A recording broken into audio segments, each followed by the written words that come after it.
know we talked a little bit at the top of the show about how there have been other attempts to bring the superhero team to the big screen, and the results, I think, are mixed at best. We don't have to spend too much time on them, but there was the 2005 Fantastic Four, the 2007 Rise of the Silver Surfer sequel, and then the Fantastic Four reboot in 2015, which was, I think, pretty universally panned. It was bad. Yeah, so this feels like a golden opportunity for Marvel to win back some cred with these characters. But kind of ahead of the movie coming out, I wanted to ask, how familiar are all of we with the Fantastic Four? I know for me personally, I had to do some prep ahead of this episode because my level of familiarity is definitely a little more basic. Yeah, so mine is too. I have seen the 3 movies that have come out, probably like closer to when they came out, not recently. And I do remember seeing some cartoons in the 90s. My brothers were always watching like all the comic cartoons that used to air like after school and stuff like that. So that's really my touchstone for all of this. And so there are some things I think that are like comic canon that I've just picked up from all 3 of those or 4 of those iterations, but I'm definitely not an expert at all. Yeah, and I think Fantastic Four is kind of one of those IPs that's a lot of people, you know, because sure, if you're into the comics, there's a lot of great Fantastic Four stories, but like even me personally, I've read, you know, some of the big ones like Jonathan Hickman's Fantastic Four. That was probably one of the best Fantastic Four stories there is. Secret Wars heavily involves Doom and the Fantastic Four, you know, and even Ultimate Read from the Ultimate Universe. So that was, I read that one as well. But like a lot of the stuff I know from the Fantastic Four is either from shows, right? Like old, like they showed up in the Spider-Man animated series in the 90s, a good bunch. They showed up in X-Men, I think, once. I'm pretty sure. They had their own show for a while. That was pretty cool. It would take place a little bit after the X-Men and Spider-Man shows. So it was like maybe like early 2000, maybe like 2001 or something like that. I think it actually I think it came out a little bit before the movie. I think they were kind of like trying to get interest going for the movie to come out. But yeah, I mean, that's the Fantastic Four are so big in Marvel Comics that like no matter what comic you read, they're gonna be in there at some point, right? Like somebody's gonna show up. If you're reading a whole comic, Thing could show up. That's a pretty good bet, right? You're reading Spider-Man. Somebody, I mean, they're all in New York. So somebody, you're either going to see the Baxter Building. The Baxter Building was in one of the old PlayStation Spider-Man games. You'd just be swinging around the city and you just see a big old building with a 4 on it, you know, and you're like, oh, I think they're off planet right now, you know. So like they, even though they haven't had a lot of limelight themselves, they're so like weaved into the Marvel story and the Marvel world that they're kind of just part of the world at this point. Like if there's anything science related, Reed's going to be involved in some way, right? Like if they need to call an expert on something, it's probably going to be Reed, Tony, or Hank Pym, you know, depending on what era you're reading. You know, with Johnny, he's best buds with Spider-Man. Well, not best buds, but he's really cool with Spider-Man. So if you read a Spider-Man comic, he can show up, you know, like it's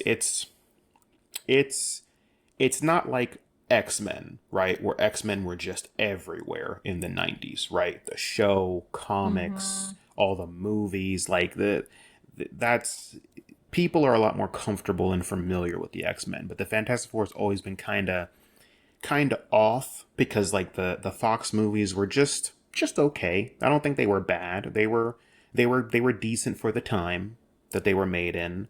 The newest one was not good. Like I love Marvel and I try real hard to like most Marvel stuff. That movie was not. That wasn't it.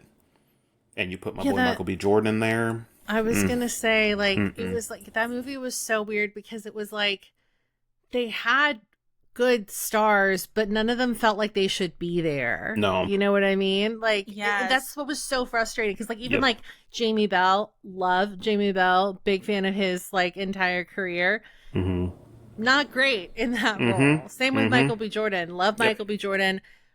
Not believable as Yep. Johnny. Yep. Like, you know, Even The Thing, I was like, you don't sound New York at all. I yeah. don't hear any New York accent. This is Yeah. unforgivable. Unforgivable. He probably wasn't even raised on Yancey Street, probably. I'll just I'm just gonna never say it. forget that because I think it was Kate Mara who was Sue Storm. Yeah. And I, man, first of all, they had to kill her character off on House of Cards so that she could go film this movie. Oh, she probably thought it was a 3-movie deal easy. Mhm. Yeah, I'm sure. Mhm. And I Yeah. feel bad for her. And Mhm. honestly, from what I remember with the way that movie was made, like they really set it up thinking they were gonna get Oh, the green yeah. light for the second one because it barely covered anything. Yeah. Yeah. Like the coolest thing about that movie, and the thing I will give it credit for, is they took a really big swing on Doom. That was a very big swing on how Yeah. they adapted that character. Because like having him be this like weird, almost horror character. Like at one point he gets off the hospital bed and he's just kind of like walk or floating down the hall or something, and he's just like putting his hand up to people like just like this, and there's no beams, no nothing, and the person just explodes, and I'm like, oh, okay, like so he's just like a weird murderer thing, okay, like It's funny you mentioned that because I was telling Laura before we started that the thing I remember most about that movie is that it felt like they took a lot of cues from horror films. Like even the way that they all get their powers and transform is very horror movie like. And as honestly maybe as it should be because like Laura was saying at the beginning of this episode, they're getting irradiated, so that's also terrifying. Yep. And they're all but scientists, so like it's not like right. I don't know, the generic Yeah. I fell into a vat of chemicals and now I have powers. It's like they can almost get away with being super graphic because it's like this is what would happen. Yes. Well, what would Exactly. happen if you Yeah. got cosmic radiation or whatever in Marvel, right? Like they can kind of show like I know there was in one alternate universe the same thing happens. Fantastic Four goes on the expedition and they just all die. That's it. Like there's no they get their powers, but like Johnny catches on fire and burns to death and dies immediately. And that's it.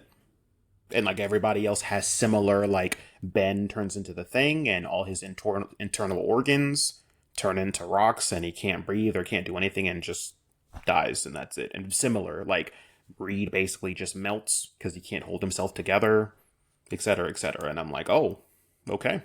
Is that like a what if story? Yeah.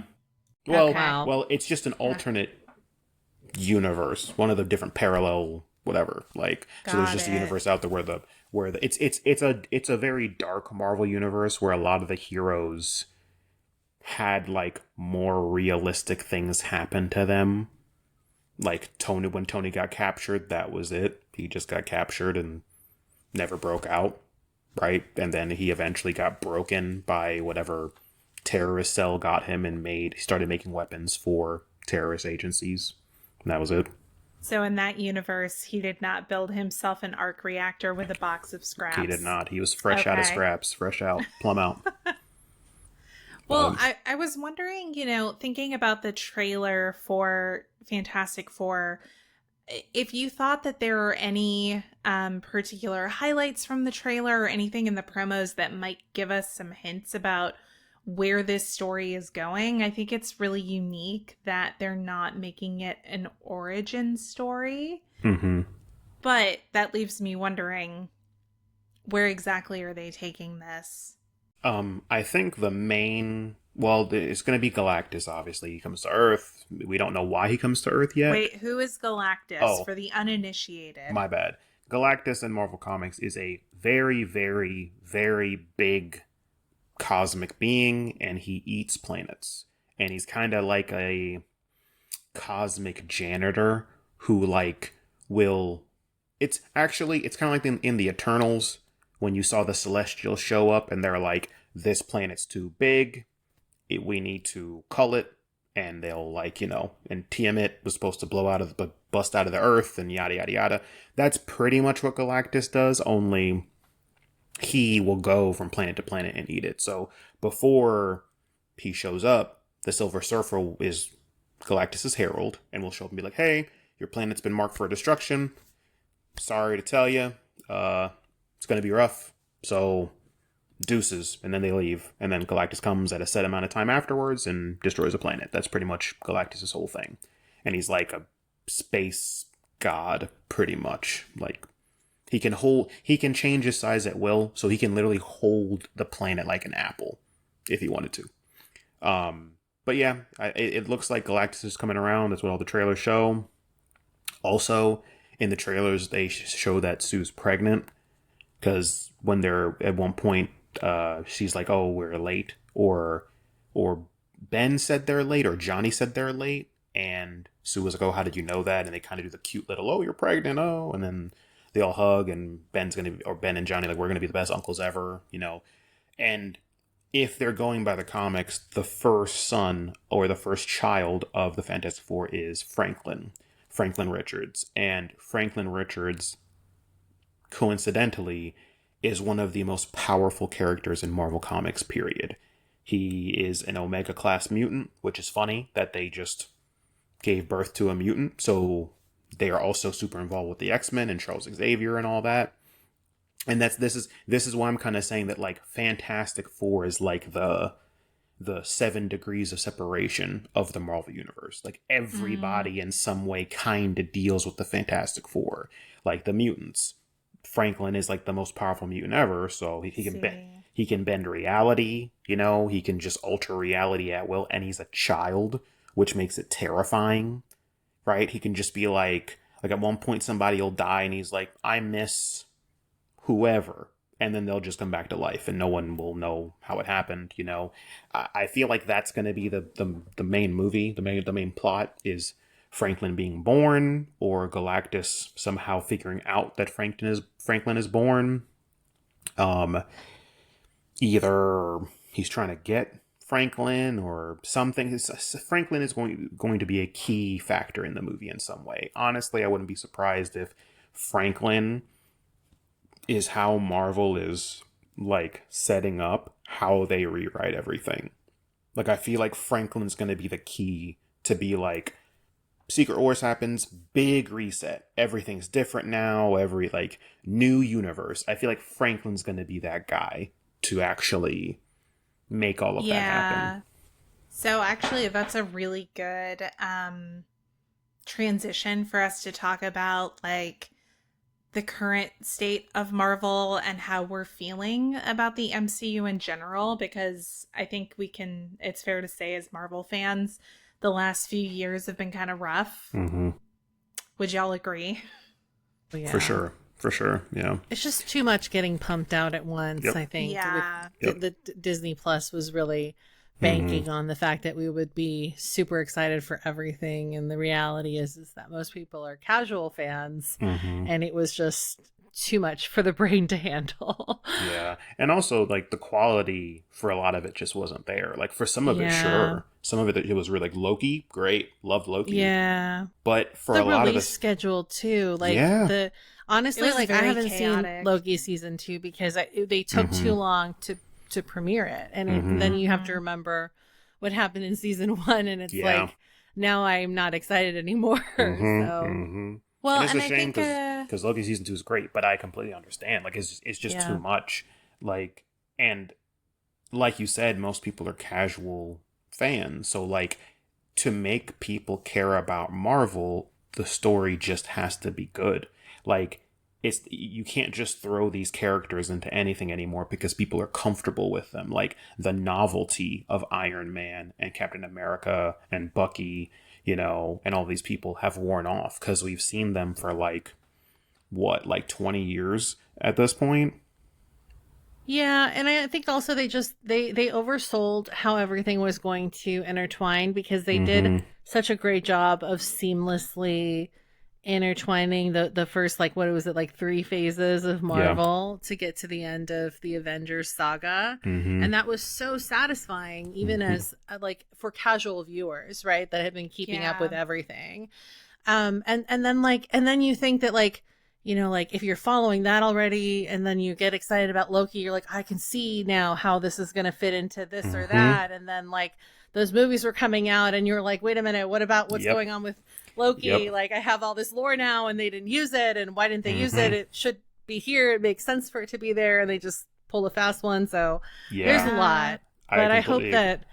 that it seems like maybe they're resetting course a bit. So Mm-hmm. fingers crossed. Yeah, I completely agree with everything you said. Because, yeah, like, the whole reason why Marvel worked in the first saga, right, with Iron Man and Hulk and Captain America and Black Widow and the Avengers and Thor, like, is because they truly captured what it felt like to show Gen Pop, right, people who aren't into comics, this is what reading a comic is like. Where you read an Iron Man comic and, hey, who's that person? Oh, it's Spider-Man? Oh, okay. Well, he's doing his own thing. You may see him later. Then you read a Spider-Man comic and the things you saw from Iron Man are in there, right? Like that natural, like, connectivity. And they're not trying too hard. They're not beating you over the head with it. It's just all these stories take place in this big shared world. Like the Marvel universe itself is a character. And every time you see a movie, you get to see more of that character with some other character. Like every Marvel movie is a Marvel movie, but this one has Iron Man in it, right? A Marvel movie, but Spider-Man, and et cetera, et cetera, et cetera. And for this, the last phase we've been in, we haven't really had any of that connectivity. Like it has not paid off nearly as much, and that's just because they greenlit way too much stuff.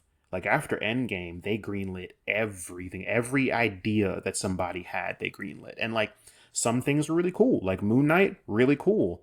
Did not It have to do was with good. Marvel at all. Did not. You could have never seen a Marvel movie in your life and seen Moon Knight, and you wouldn't have missed anything because nothing was in there. No one showed up. They didn't. They At some point you see an Egyptian, like an Egyptian representation of Bast from Black Panther. Like you see somebody who is clearly Yeah, modeled that's to be right. Bast, but nothing happens. They don't mention T'Challa. They don't mention Wakanda. Nothing. So it's like, Yeah. you know, No, it's back to the problem that you've pointed out before that originates in the Eternals, where it's like this giant celestial is coming out of the earth and we stopped it, but then for the next three movies and two TV shows, nobody's going to mm-hmm, mention mm-hmm, this until the new Captain America movie yep. comes out. And that You is the know, crazy thing. Like yeah, in an IP where everything was so seamlessly integrated, right? So much so that the big line from Endgame, the on your left, right? Where the portals open up and there's that huge payoff of you seeing everybody come through that portal that you've seen. Even that's a callback to Civil War. Or not Civil War, Winter Soldier? Yeah, Winter Yeah. Soldier. And it's mm-hmm. like, that is such a good payoff because you're like, yeah, Sam is one of Cap's like ride or dies. So yeah, they're gonna harken back to him. Like that was perfect. And it's like, we don't have that. We have none of that in this phase. Like the movies feel so disconnected. And it's like you hit the nail on the head. If the Eternals came out when? With how many years ago was that? And we're just now getting an Yeah, acknowledgement that at least 4, almost yeah, 5. we're Yeah. just now getting an acknowledgement that a giant celestial titan thing was coming out of the earth. Really? Like Mm-hmm. no other movie? Nothing? Well, and Like, it was just in time for them to be like, and there's adamantium. right? Like, so it Yeah. was like a very convenient Yes. vessel for that. Yeah. Um, I feel like the writer's room for Marvel, like, it was just a lot tighter in the first saga. Like I people agree. Well, they had a roadmap. I think Yes. that's the issue, right? Like Yes. they had a roadmap, and I feel like they were flying by the seat of their pants a little bit this Mhm. time around. Yes. If you asked me, okay, who's the villain for the first saga? I'm like Thanos. Thanos is the villain for the first Avengers saga. Like the Infinity Saga is Thanos. The theme of that whole saga are the Infinity Stones. Almost every movie has to do with an Infinity Stone in some way. In some capacity, there's some kind of like, oh, the Tesseract. The Red Skull's after it again. Turns out it's the Space Stone, right? Eye of Agamotto, Time Stone, right? Like they found ways to weave these stories into a larger narrative, and they're not doing that this time. Like, if you ask me who's the villain of this phase, there is no villain right now, and we're like, it's been how many years, and we still don't have a clear villain for the phase. Like, come on. Well, they had to Yeah. significantly pivot because of the Jonathan Majors Yes. of it all. Which, I mean, to your point, Pam, like I could even see being not super enthusiastic to watch Loki season 2, even though it's really, really good. It is really good, yeah. But you know that Victor Timely is a significant part of it, and you know that they wrote Jonathan Majors out. Yeah, so it's that's like unfortunate. it doesn't really matter. Yeah, So if you watch it, watch it for Tom Hiddleston, because he kills it. He kills it. He's so good. Also Jonathan like objectively, he does a great job. He does. He does. But he But did I a mean, great job in the finale. Yes. Like that whole reveal of season 1, and he does a great job. And just in terms of like people who will still be around in Marvel, like Loki's going to be in Secret Wars and Doomsday. Like they've already said, he's like Loki's at this point, especially with the way Loki season 2 ends. Loki is just part of the story now. They really went big picture with his story, which I really appreciate. But yeah, like all these movies have been good, like one-off movies. Like Guardians 3 was great. It was a fun movie, but Guardians have always been kind of siloed because they're in space. So like they don't really care about what's happening on Earth, right? Like the Celestials, the Eternals, same thing. It's like, oh, this is cool, but like we never gonna see these characters again. It's been years and we haven't seen any of those characters in any movie at all, right? Like there hasn't really been a lot of overlap in these movies. Probably the only one we got was Spider-Man No Way Home and Doctor Strange, and that was minimal. Like that, it was barely any. And then WandaVision and Doctor Strange, and even then, even like Elizabeth Olsen was like, did the team that did Multiverse of Madness watch WandaVision? Because it does not feel. It really did not. It did not. It was a cool movie, but it did not feel like a sequel to or continuation. I would also say, like, even the characters that they've introduced that are on Earth, like, don't interact as much as you would think. Like, you know, Ms. Marvel, still one of my favorite series to come out of the Disney Plus stuff. She's literally across the river in New Jersey, and you're telling me that, like, there's you don't like see where's the Peter Parker Spider-Man? team up? Exactly. The fact, and like I think they're gonna do something where like all of the young Avenger people, right? Because you have Kate Bishop, you have. I was just gonna say Kate Bishop too, right? Like you that have was Hawkeye was great, and then them introducing. I'm assuming they're gonna do something a little bit more, maybe with her with like Daredevil, since they introduced Kingpin, and stuff. But again, like they're all in the same vicinity. Yeah, and like it's. I understand logistically why you can't get Tom Holland in a random Miss Marvel show. I get it, but like you can't put even him on Alani in the Spider-Man movie. Like she's down. She's a big Marvel fangirl. Exactly, and like Charlie Cox was in the Marvel movie. He was in Spider-Man, and like in Daredevil, they the dad Yusuf is in the new season of Daredevil. So I'm like, okay, you're starting, but I'm like, it's been too long. Like this should have been it should have been in pretty much as soon as we saw Ms. Marvel, the next, and like there was the Marvels, which you know, it was okay. I loved Miss Marvel. She was the best part of that movie. She's awesome. She was Hands awesome. down. Yeah. And like it's unfortunate because like she's so her enthusiasm and how excited she is to be in the Marvel universe is just contagious. Like every time she's you like see the her in Ivana something, Lynch of yeah, this Yeah. franchise. because Yeah. she's a super fan. Like she is so jazzed. I just feel so happy for her every time I see her in something. But I like know. seeing her next to Captain Marvel and Spectrum, I was like, ooh, like this. It's almost like she doesn't fit because she's too good. Like she's like I believe when I see her, I'm like, you are Miss Marvel. That is it. Like she has like to me, she has the Tom Holland effect. Where when I see that actor, I'm like, I believe that you are Peter Parker, right? I just believe it. But with the other people in the movie, like it wasn't terrible, but it was not up to like the past Marvel quality where every time you see like even the villain in that movie, I was like, you people in the writers room are, we need a villain who's a random villain we can just put in this, and it's like, really, guys, really, like And you. I think that's the thing. Like a lot of it in the last few years has just been like too many cooks in the kitchen, too many writers' rooms where people aren't talking to each other. Yep. And it seems like they're starting to get it together, fingers crossed. But to kind of bring us home, I wanted to ask y'all the question, given the fact that we know they had to pretty majorly pivot for this saga away from what they were going to do originally, which was Kang the Conqueror with Jonathan Majors.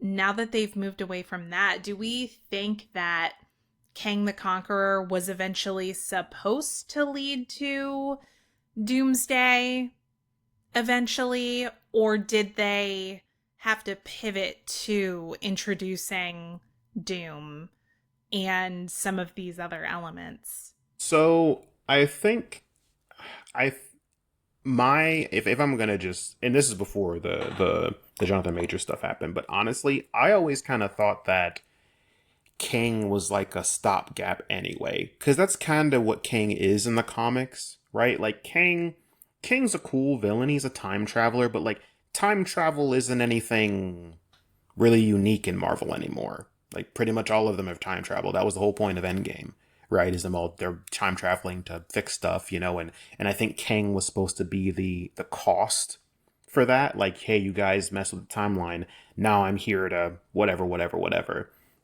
But I always thought, I thought that having a Secret Wars movie, because they said they were going to do Secret Wars way before they talked about Kang, you kind of need a Doctor Doom. Yeah. I always felt like Kang, maybe Kang would have been more involved, and that I could totally see that, but I feel like he was always going to set up to a Doctor Doom in some way. Like, even if, because originally Doomsday was called Kang Dynasty. So, Right.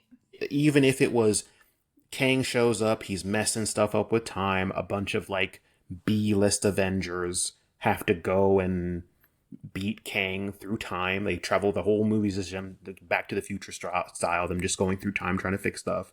And then when they get back to their own timeline, it's like, hey, you guys were gone, and while you were gone, and since time travel's on the table, Doctor Doom molded the world in his image now. So you're coming back to a world that Doom rules. And now you're going to have to beat Doom while he is the controlling force on the planet. That's what I thought they were going to do. And I mean, that's just speculation. I have no way to know that. But based on comics and based on kind of how Doom is, Doom is an opportunist. Every time Doom is around, Doom will help you almost get to the Infinity Gauntlet for himself. And when he's going for it, everyone's like, stop what you're doing. Doom's going for the Infinity Gauntlet. And everyone just stops and tries to stop him. Because they're like, if Doom gets that, it's over. If Doom's so smart and he has so many resources, if he had pretty much infinite power, it's a wrap. At least you can kind of try to outsmart Thanos or something. If Doom gets that, there's no outsmarting him. So you just got to hold that. So I feel I felt like that's what they were going to do. Like the big, like, you know, right before credits, you know, crescendo moment of Kang Dynasty was them coming back to their time and everything's different. You know, kind of like Back to the Future style. Like you come back and like, hey, why is my family rich? You know, what's going on? Why is Biff a millionaire? Right? Like that kind of stuff where it's like the stuff they changed and the stuff that maybe like even Doom changed while they were gone, or maybe Doom's on the mission with them and he's doing things behind the scenes to set himself up so when they return to the present, he's good. You know, like stuff like that. Yeah. Okay. And it really does, I don't know, this just leaves me feeling like they are using this as the reset moment for the MCU, but I feel like we're also led to believe that the Fantastic Four, like really bringing this home, that we're seeing in First Steps are not in the 616 No. MCU, at least not in this movie, but no. Yeah, they're not. We saw an after credit scene in Thunderbolts that made it seem like they're coming to 616. So maybe them arriving is like it's like the Hail Mary for the MCU. Yeah, and I think that's kind of what Marvel's banking on. Like like them doing more of a push to include mutants, you know, because now they can, because the Fox deal is done. It's been done for a while, but they can finally, like, you know, start, like, the movies that they've been planning when the Fox deal was done are finally, like, done now, you know. So, like, we're seeing, you know, Deadpool and Wolverine interact with, like, the TVA, right, which that they couldn't do that before, right? Like, we're having things like them calling Miss Marvel a mutant, right? Like, they couldn't do that before. So, like, them introducing the Fantastic Four, their son being one of the most powerful mutants in Marvel Comics, and also have him having the power to rewrite reality, and there being a Secret Wars big Avengers story happening where they'll, like, the whole point of the end of Secret Wars is a shift of status quo for the Marvel Universe. Like, after the 2015 Secret Wars, I think, the newer Secret Wars, because there's a classic Secret Wars in the 80s and one now, or one more recently. The end of that is what did away with the Ultimate Universe and the main Marvel Universe, and there was just one Marvel Universe after that. So that event in the comics is what kind of married the two universes together. That's why we have stories with Miles in the main Marvel Universe, because that couldn't happen before. And they kind of did that because they realized, wow, people really like Miles and people really like some of these Ultimate Universe characters that we've made. And we need to bring them into the fold so we can make other stories with them, to have Miles meet Peter, right? Have Miles meet Blade and some crazy stuff like that, which people are loving, you know? So I feel like they're kind of following the same. Like, as soon as fans saw Secret Wars on the Marvel schedule forever ago, they're like, that's the reset. That's the new thing where they can recast everybody if they want to, you know, go in different directions with the story, introduce mutants. Or they can just, like, completely take out characters that they've decided they don't want to waste time with, like Taskmaster. Oh, man. They killed her in, like, the first 20 seconds of Thunderbolts. Yep. But so, by no surprise, because she was, like, in no marketing for it at all. Yeah. But yeah, I think it probably is their opportunity to kind of clean house a little bit and hopefully try to streamline things a little bit more.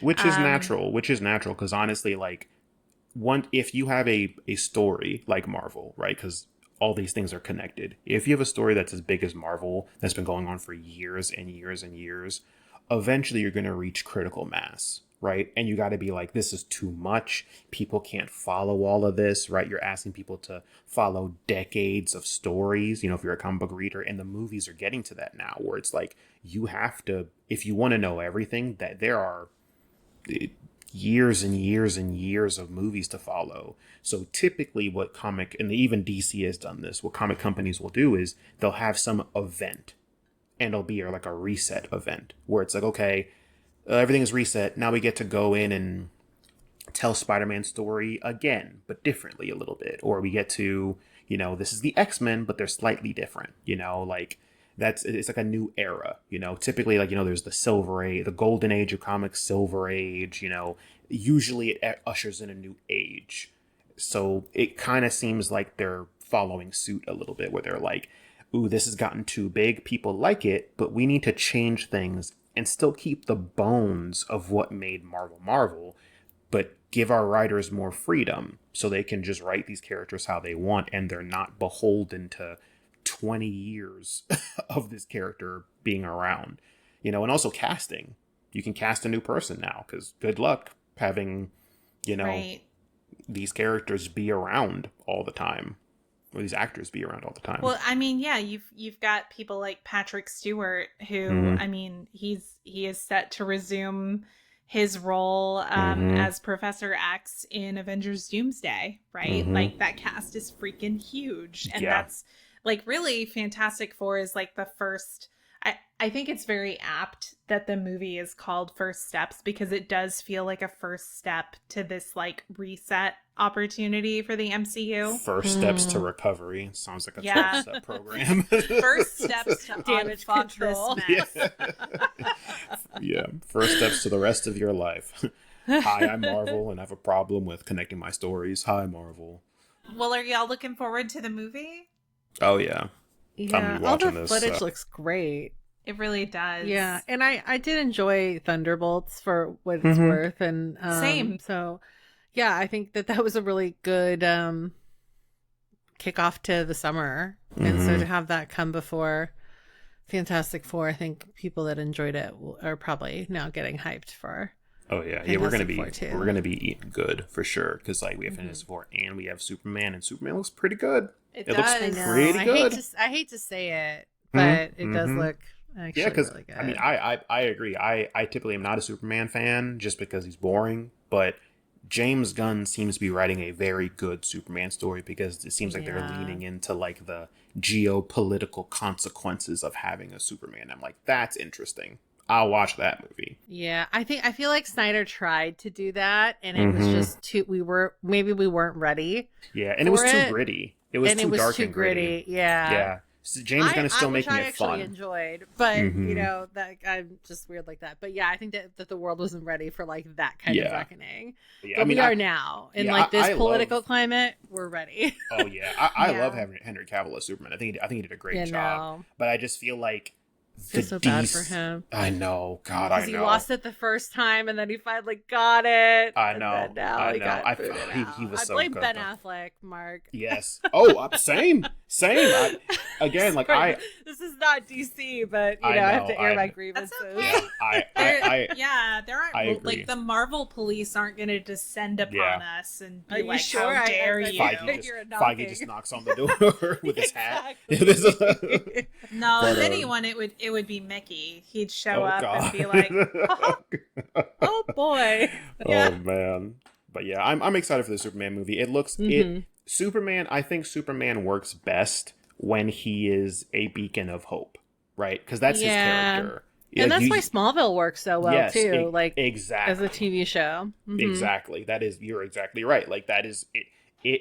Smallville worked because it captured that, like, Superman really isn't like a normal person, and that's the point, because he's supposed to be like the image of what people could be, right? Like he is the dream scenario, which is good. And like even the it seems like the main thing of this movie is he's pissed because he helped stop a war, because people were begging him. They were like, please save us, we're gonna die. So he stopped the war, and now America's like, you can't do that, you're under Just arrest. kidding. Yeah. You can't do it. And I'm like, that is way more interesting than Superman has to punch this alien really hard. I hope he can do it. It's like, he's Superman, of course he can do it. That's just what he does, you know. yeah. Well, we definitely have a lot to look forward to this summer, and Fantastic Four First Steps will be hitting theaters on July 25th. And I'm sure we're going to follow up with some kind of reaction here on YouTube. So keep an eye out for that. In the meantime, though, thank you so much for listening. We really do appreciate your support of the show.